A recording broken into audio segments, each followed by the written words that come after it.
ఒకటి దీంట్లో మంచి క్వశ్చన్ ఇది, హైడ్రా మూసి విషయంలో క్లారిటీ అవసరము. మీరు పక్కన ఏ అంశం కూడా పక్కన పెట్టలేదు. హైడ్రా మూసి నేను మొదటి బహిరంగ సభలో ముఖ్యమంత్రి గారిని అభినందిస్తూ నేను ఒక మాటను, ఎవరిచ్చారు మీకు ఐడియా, కానీ ఇంత బహత్తరమైన ఐడియా అసలు ఎవరికి తట్టిందో అని. హైడ్రా ఎవరి కోసం అండి? ఎవరి కోసం హైడ్రా వచ్చింది? ఎవరి స్వార్థం కోసం కాదు. హైదరాబాద్ అనేది ఒకప్పుడు city of rocks and lakes.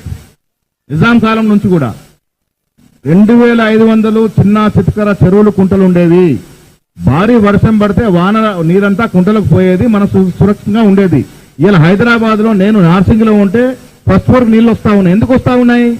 చెరువులు కుంటలు కబలించబడి నీరు పోవలసిన పూట కుదించబడితే వాటర్ అంతా ఇళ్లకు వస్తా ఉన్నాయి.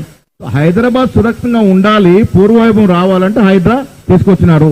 హైడ్రా వల్ల ఎవరికి నష్టం జరుగుతుంది? ఎవరు భయపడుతున్నారు? ఇలా పోయిన గత పాలకులు, మంత్రులు, ఎమ్మెల్యేలు, ఎమ్మెల్సీల అండలతో భూ కబ్జాలు చేసినట్టు బకాసులకు భయం పట్టుకోవాలి. దాంతో చెరువులు ఏదైతే కబ్జా చేసింది ఎవరు? చెరువుల భారీ భారీ నిర్మాణం చేసి చేపట్టింది ఎవరు? బీదవాడి కోసం కాదు హైడ్రా ప్రాజెక్టు. ఇలా మూసీ మీద ఇలా కిషన్ రెడ్డి గారు చేస్తా ఉన్నారు. నేను కిషన్ రెడ్డి గారు మీ ద్వారా అడుగుతా ఉన్నాను, మూసీ ప్రక్షాళన అవసరమా లేదా? ఇలా వాయనాడులో ఒక భారీ వర్షం పడితే వాయనాడు కొట్టుకుపోయింది. ఇదే హైదరాబాద్ పట్టణంలో 1908లో 1912లో ఒక భారీ వర్షం పడితే ఆనాడున్న జనాభా 72,000లో 18,000 మంది మూసీలో కొట్టుకుపోయినారు. ఇది చరిత్ర, ఇది వాస్తవం. ఇప్పుడు రేపు ఒక భారీ వర్షం పడితే మూసీ పరిస్థితి ఏమిటి? ఇలా ప్రకృతి చెప్పరాదు. ఒక విలయ తాండం విజృంభిస్తే మన పరిస్థితి ఏమిటి? మూసీ ప్రక్షాళన ఎందుకు చేస్తా ఉన్నాం? హైదరాబాద్ సురక్షితంగా ఉండాలి.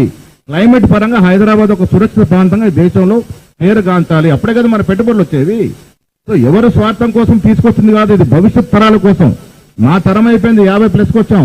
రేపు మా వెనుకొచ్చే తరాల కోసం ఉపయోగపడే విధంగా తీసుకొచ్చినట్టు భారీ వ్యూహంతో తీసుకొచ్చిన ప్రాజెక్ట్ ఇది. దీన్ని తిమ్మిని బొమ్మ చేసి అబద్ధాలు ప్రచారం చేసే ప్రయత్నం చేస్తా ఉన్నారో ప్రజలు నమ్మొద్దు. ఇది కేవలం హైదరాబాద్ సురక్షితంగా ఉండటం కోసం తీసుకొచ్చినటువంటి స్కీములు ఇవి. డెఫినెట్ గా ముందుకు పోవాలి. దీని మీద ఎవరికైనా అనుమానం ఉంటే నివృత్తి చేయడానికి సిద్ధంగా ఉన్నాం మేము. అభివృద్ధి పరంగా హైదరాబాద్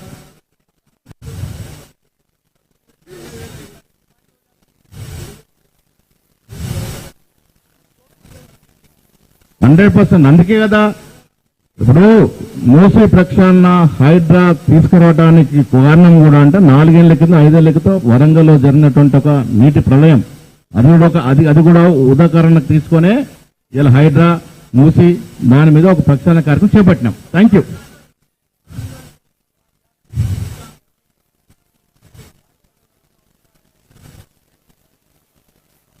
కాంగ్రెస్ పార్టీలో ఉన్న ప్రజాస్వామిక స్వేచ్ఛ